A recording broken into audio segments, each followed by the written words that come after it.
Let's see, I got these top 3 flopped down here. And here's the nice flat area on these. Okay, and then it's all wrinkled on this end here, and that's what I wanted. So all my wrinkles are facing that direction. And so this will be as smooth as possible, you know? Okay, now I can measure those. See, now I measure from left to right, not from right to left like I did these. I'll measure right to the middle here, and over for those and stuff.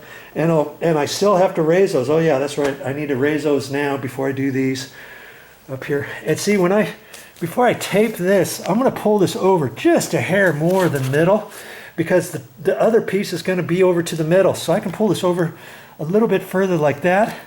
So when I get this other piece on, I'll pull it into the middle and tape it, because I don't want to go from the middle in the middle and not have an overlap. I want a slight white overlap, just enough so that I don't see any of the metal showing, you know, when I get all done. Okay? All right.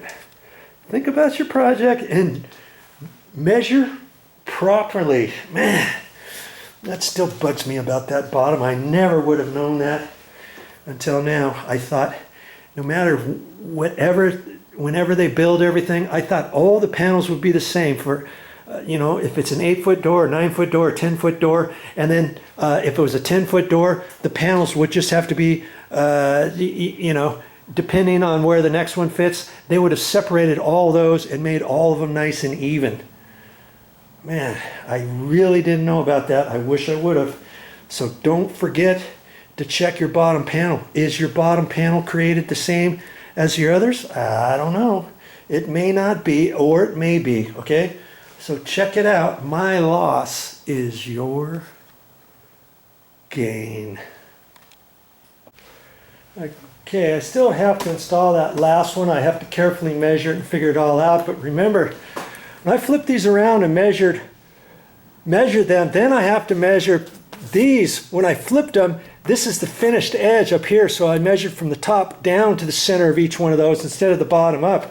Over here, I went to the bottom up because when I flip these around, the finished edge on these 4 are facing down. The finished edge on these 4 are facing up. Okay, so I wanted to make sure I measured off of there just in case you get off and your line is all squiggly at the bottom. It may not be a perfectly straight line, so that way when you measure, you could slightly get off of here, but these should still fit. I mean, there's plenty of room around on those, okay? And then on this, I had to notch the white plastic around this and tucked it in there. And then I'll trim this off before I tape, and then I'll have to figure out what I want to do on these corners. I may have to trim this a couple times and figure out exactly where I want this trimmed, and then take this, fold it back and kind of sneak it up in there. You know what I mean? That way I come out straight from this point.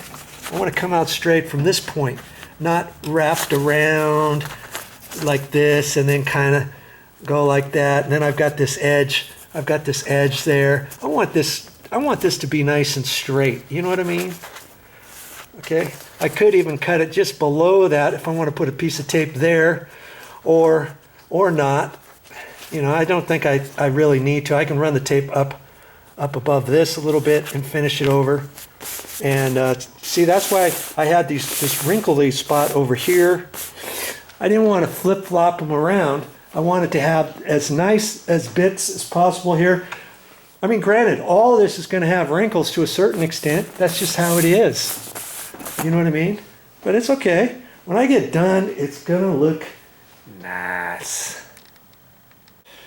And all the people said, amen.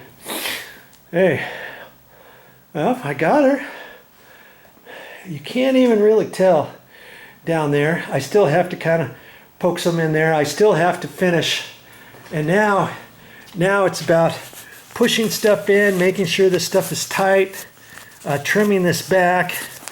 And I'm going to start over on this side, the left-hand side, remember? And I'm going to pull it over a little bit further than half. So I can kind of pull this over like that, pull it over, and tape it. Okay?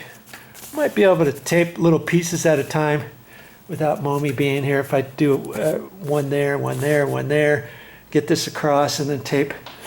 Although it would be easier if you had somebody helping you, like for these. When I pull this over, I can pull it over. See this one here. After I get it trimmed and made sure I'm splitting the difference, then after I trim it, I can pull it, you know, and keep it tight, and then she could tape it maybe. See, it's going to be kind of tricky for me to do it. I could do it little pieces at a time. Pull that over, put one little piece there, pull this over, put one little piece there, and then go back and stuff. And you see how to cut it just straight. All of this insulation would show. And I was explaining it to Momi, and she says, I don't care if the insulation shows. And I says, well, I do, because you're defeating the purpose, especially when the garage door goes up and down, up and down, up and down. Every time it goes up and the car is parked in here, guess what? You get little bits of insulation flying around. If I got that in the, do you see all those sparkly things right there? That's just from that. See all the sparklies? Every time the garage door goes up and every time it comes back down, I'm going to get all of that stuff coming down in my room. You can see it, see? And I don't want to have any of that. That's why I'm going to seal this up completely with the way I showed you. I'll show you what it looks like in a minute.